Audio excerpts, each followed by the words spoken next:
Hi ಎಲ್ರಿಗೂ welcome back to my YouTube channel. ಎಲ್ಲರೂ ಹೇಗಿದ್ದೀರಾ? ಚೆನ್ನಾಗಿದ್ದೀರಿ ಅಂತ ಭಾವಿಸ್ತಾ ಇದ್ದೇನೆ. ಇವತ್ತು ನಾನು ನನ್ನ ಮಗುವಿನ ಡೆಲಿವರಿ ವ್ಲಾಗನ್ನು ನಾನು ಇವತ್ತು ಅಪ್ಡೇಟ್ ಮಾಡ್ತಾ ಇದ್ದೇನೆ. ಹೇಗಾಯಿತು, ಏನೆಲ್ಲ ಸಮಸ್ಯೆ ಆಯಿತು ಅನ್ನೋದನ್ನು ನಾನು ಇವತ್ತು ಇಲ್ಲಿ ಡೀಟೇಲಾಗಿ ಹೇಳ್ತಾ ಇದ್ದೇನೆ. ನನಗೆ ಸಡನ್ನಾಗಿ ನೈಟ್ ಡೆಲಿವರಿ ಪೇಯ್ನ್ ಬಂದುಬಿಡ್ತು, ರಾತ್ರಿ 9 ಗಂಟೆ ಹಾಗೆ. ಆಮೇಲೆ ನಾವು ಹಾಸ್ಪಿಟ್ಲಿಗೆ ಹೋಗ್ತಾ ಇದ್ದೇವೆ. ಹಾಸ್ಪಿಟ್ಲಿಗೆ ಹೋಗಬೇಕಂದ್ರೆ 2 ಅವರ್ ಬೇಕಿತ್ತು ಜರ್ನಿ. ಹಾಗೆ ನೈಟ್ 11 o'clock ಹಾಗೆ ಹಾಸ್ಪಿಟ್ಲಿಗೆ ರೀಚ್ ಆಗ್ತಾ ಇದ್ದೀವಿ. ರೀಚ್ ಆದಮೇಲೆ ನಾನು ನಾನು ನೈಟದ್ದು ವೀಡಿಯೋ ಮಾಡಿರಲಿಲ್ಲ. ಇದು ಆಫ್ಟರ್ ನೆಕ್ಸ್ಟ್ ಡೇ ಇದು ನಾನು ವೀಡಿಯೋ ಮಾಡ್ತಾ ಇರೋದು. ಇದರಲ್ಲಿ ನನಗೆ ಆಲ್ರೆಡಿ ನೈಟ್ ಡೆಲಿವರಿ ಆಗಿತ್ತು. ಸಿ ಸೆಕ್ಷನ್ ಆಗಿದ್ದರಿಂದ ಸ್ವಲ್ಪ ಟೈಮ್ ತಗೋಬೇಕಾಯಿತು. ಇದು ಆಮೇಲೆ ವಿಡಿಯೋ ಮಾಡಿರೋದು. ನನಗೆ ಬಾಯ್ ಬೇಬಿ ಆಗಿದೆ, ಹಾಗೆ ಫುಲ್ ಖುಷಿ. ಫ್ಯಾಮಿಲಿ ಎಲ್ಲರೂ ಖುಷಿಯಾಗಿದ್ದರು. ಮೊದಲನೇದು ಹೆಣ್ಣು, ಎರಡನೇದು ಗಂಡು ಮಗು ಅಂದರೆ ಎಲ್ರಿಗೂ ಖುಷಿಯಾಗಿ ಆಗುತ್ತೆ ಅಲ್ವಾ. ಹಾಗೆ ನಮಗೂ ಕೂಡ ಎಲ್ರಿಗೂ ಖುಷಿಯಾಗಿತ್ತು. ಇದು 3 days ಆದಮೇಲೆ ಮಾಡಿರುವಂತಹ ವಿಡಿಯೋ. ಇದರಲ್ಲಿ ನಾನು ತುಂಬ ಕಷ್ಟ ಆಗ್ತಾ ಇತ್ತು. ನನಗೆ ಕೆಮ್ಮು ಕೂಡ ಇತ್ತು. ಆದ್ದರಿಂದ ನನಗೆ ತುಂಬ ಸ್ಟಿಚ್ಚೆಲ್ಲ ಆಗಿದ್ದರಿಂದ ತುಂಬ ಕಷ್ಟ ಆಗ್ತಾ ಇತ್ತು. ಅದಕ್ಕೆ ಸ್ವಲ್ಪ ಜಾಸ್ತಿ ಆ್ಯಂಟಿಬಯೋಟಿಕ್ ಇಂಜೆಕ್ಷನ್ ಎಲ್ಲ ತುಂಬ ಕೊಟ್ಟರು. ಅದರಿಂದ ತುಂಬ ನನ್ನ ಕಾಲು ಕೂಡ ತುಂಬ ದಪ್ಪ ಆಗಿ ಹೋಗಿತ್ತು. ತುಂಬ ಸಿರಫು, ಟ್ಯಾಬ್ಲೆಟ್ಸು ಹೆವಿ ಇತ್ತು. ಮಗು ಅಳ್ತಾ ಇದ್ದಾನೆ. ಅವನಿಗೆ ಈಗ ಇದು ಸಿಸ್ಟರ್ ಒಬ್ಬರು ಚೆನ್ನಾಗಿ ಬಟ್ಟೆ ಸುತ್ತಿ ಮಲಗಿಸೋಣ ಅಂತೇಳ್ಬಿಟ್ಟು ಕಟ್ತಾ ಇದ್ದಾರೆ. ಹಾಗೆ ಅದನ್ನು ನಾನು ವೀಡಿಯೋ ಮಾಡಿಕೊಂಡೆ. ಇಡೀ ಮಗು ನಿದ್ದೆನೇ ಮಾಡ್ತಾ ಇರಲಿಲ್ಲ. ಡೇ ಟೈಮಲ್ಲಿ ಚೆನ್ನಾಗಿ ನಿದ್ದೆ ಮಾಡ್ತಾ ಇದ್ದ. ಫ್ಯಾಮಿಲಿ ಫ್ರೆಂಡ್ಸ್ ಎಲ್ಲ ಬಂದು ಹೋಗ್ತಾ ಇದ್ದರು. ತುಂಬ ಖುಷಿ ಆಗ್ತಾ ಇತ್ತು. ನಾನು ಬಂದಿದ್ದು 8ನೇ ತಾರೀಕಿಗಾದರೆ 9ನೇ ತಾರೀಕು ಮಾರ್ನಿಂಗ್ ಅಂದರೆ 1:45 ಹಾಗೆ ನನಗೆ ಡೆಲಿವರಿ ಆಯಿತು. ಮೊದಲಿದು ಸಿ ಸೆಕ್ಷನ್ ಆದ್ದರಿಂದ ಈ ಮಗು ಕೂಡ ಸಿ ಸೆಕ್ಷನ್ನೇ ಮಾಡಿಸಿದ್ರು. ಫಸ್ಟ್ ಡೆಲಿವರಿಗೂ ಈಗಿನ ಡೆಲಿವರಿಗೂ ನನಗೆ ತುಂಬ ಡಿಫ್ರೆನ್ಸ್ ಅನಿಸ್ತಾ ಇದೆ.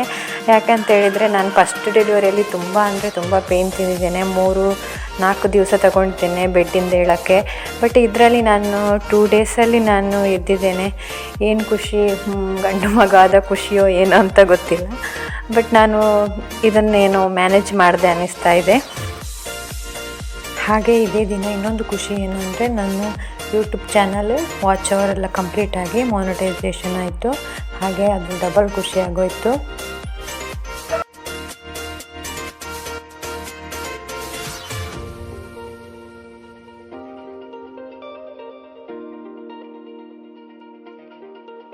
ಸಿಸ್ಟರ್ ಈ ರೀತಿ ಚೆನ್ನಾಗಿ ಬಟ್ಟೆ ಸುತ್ತಿ ಕೊಟ್ಟರು. ತುಂಬ ಖುಷಿಯಾಯಿತು. ಹಾಗೆಯೇ ಯಾವ ರೀತಿ ಕಟ್ಟೋದು ಅಂತ ಚೆನ್ನಾಗಿ ಕಲ್ತ್ಕೊಂಡ್ವಿ. ಈ ಥರ ಕಟ್ಟಿದರೆ ಮಕ್ಕಳು ಚೆನ್ನಾಗಿ ನಿದ್ದೆ ಮಾಡ್ತಾರೆ. ಹಾಗಾಗಿ ಹೀಗೆ ಕಟ್ಟಿದ್ರು.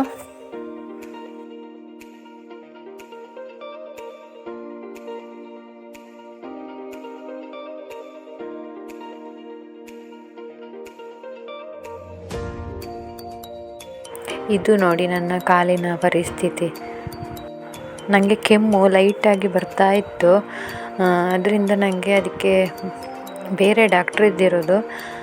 ಅವರು 2 times ಇಂಜೆಕ್ಷನು ಹಾಗೆ ಟ್ಯಾಬ್ಲೆಟ್ಸು, ಸಿರಪ್ ಅಂತೇಳ್ಬಿಟ್ಟು ಬೇರೆ ಬೇರೆ ಕೊಡ್ತಾಯಿದ್ರು. ಅದರಿಂದ ನನಗೆ ಈ ರೀತಿ ಕಾಲು ಅದು ಉತ್ತಾನೆ ಬರ್ತಾ ಇತ್ತು.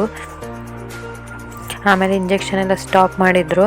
ಆಮೇಲೆ ನಾವು ಮನೆಗೆ ಡಿಸ್ಚಾರ್ಜ್ ಆಗಿ ಬಂದ್ವಿ. ಮನೆಗೆ ಬರಬೇಕಾದ್ರೆ ಸಾಕಾಗಾಯಿತು. ಯಾಕಂತೇಳಿದರೆ ನನಗೆ ಕಾರಲ್ಲಿ ಕೂರ್ಲಿಕ್ಕೂ ಆಗ್ತಾನೇ ಇರಲಿಲ್ಲ. ತುಂಬ ಕಾಲು ನೋವಾಗ್ತಾ ಇತ್ತು. ಆವಾಗ ಗ್ಯಾಪಲ್ಲಿ ಇಳಿದು ಬರ್ತಾ ಇದ್ವಿ. ಆ್ಯಕ್ಚುಲಿ ನನಗೆ ಡಾಕ್ಟ್ರು ಹೇಳಿದರು, ನಿನಗೆ ಪ್ರೆಗ್ನೆಂಟ್ ಇರುವಾಗಲೇ ಈ ಥರ ಕಾಲಲ್ಲಿ ನೀರು ಬರೋದು ಆ ಥರ ಎಲ್ಲ ಇರಲಿಲ್ಲಲ್ಲ ಅಂತ ಹೇಳ್ಬಿಟ್ಟು. ಬಟ್ ನನಗೆ ಈ ಮೆಡಿಸಿನಿಂದ ಈ ಥರ ಆಯಿತು. ಆಮೇಲೆ ಆ ಮೆಡಿಸಿನೆಲ್ಲ ಸ್ಟಾಪ್ ಎಲ್ಲ ಮಾಡಿದ್ಮೇಲೆ ಹಾಗೆ ನಾವು ಡಿಸ್ಚಾರ್ಜ್ ಮಾಡ್ಕೊಂಡು ಬಂದ್ವಿ.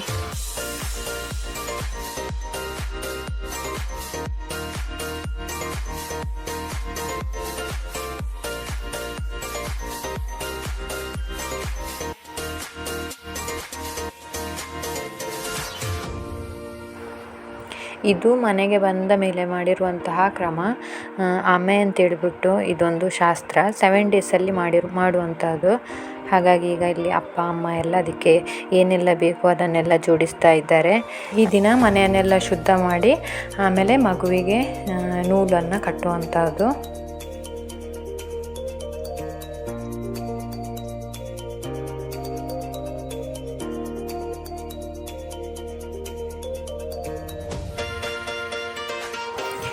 ಇದನ್ನು ಈಗ ಅಮ್ಮ ಮತ್ತು ಅತ್ತಿಗೆ ಸೇರಿ ಕಟ್ತಾ ಇದ್ದಾರೆ.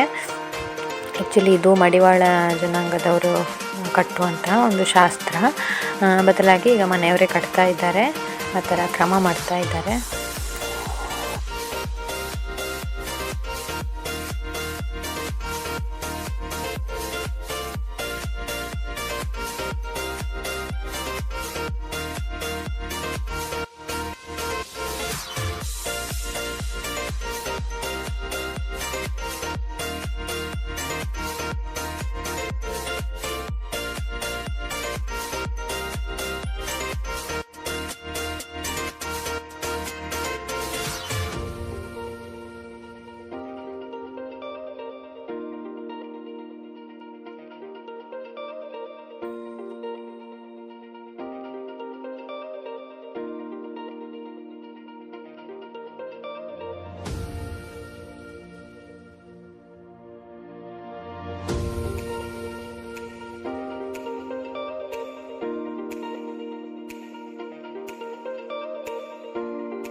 ಇವರು ನನ್ನ ದೊಡ್ಡ ಅತ್ತಿಗೆ, ದೊಡ್ಡಪ್ಪನ ಮಗ ಮಿಸ್ಸಸ್. ಹಾಗಾಗಿ ಇವರು ಕೂಡ ಬಂದಿದ್ದರು. ಹೀಗಿದೆ ನನ್ನ ಡೆಲಿವರಿ ಹಾಗೂ ಆಮೆಯ ಪುಟ್ಟ ವಿಡಿಯೋ. ನಿಮಗೆಲ್ರಿಗೂ ಈ ವಿಡಿಯೋ ಇಷ್ಟ ಆಗ್ತದೆ ಅಂತ ಭಾವಿಸ್ತಾ ಈ ವಿಡಿಯೋನ ಇಲ್ಲಿಗೆ ಎಂಡ್ ಮಾಡ್ತಾ ಇದ್ದೇನೆ. ಇಷ್ಟೊತ್ತು ವಿಡಿಯೋ ನೋಡಿ ಸಪೋರ್ಟ್ ಮಾಡಿದ ನಿಮಗೆಲ್ಲರಿಗೂ ಧನ್ಯವಾದಗಳು. ಹೀಗೆ ವಿಡಿಯೋನ ನೋಡ್ತಾ ಇರಿ. ಹಾಗೆ ನನ್ನ ಚಾನಲ್ಗೆ ಇನ್ನೂ ಸಬ್ಸ್ಕ್ರೈಬ್ ಆಗಿಲ್ಲ, ದಯವಿಟ್ಟು ಸಬ್ಸ್ಕ್ರೈಬ್ ಆಗಿ ಲೈಕ್ ಮಾಡಿ ಶೇರ್ ಮಾಡಿ. Thank you.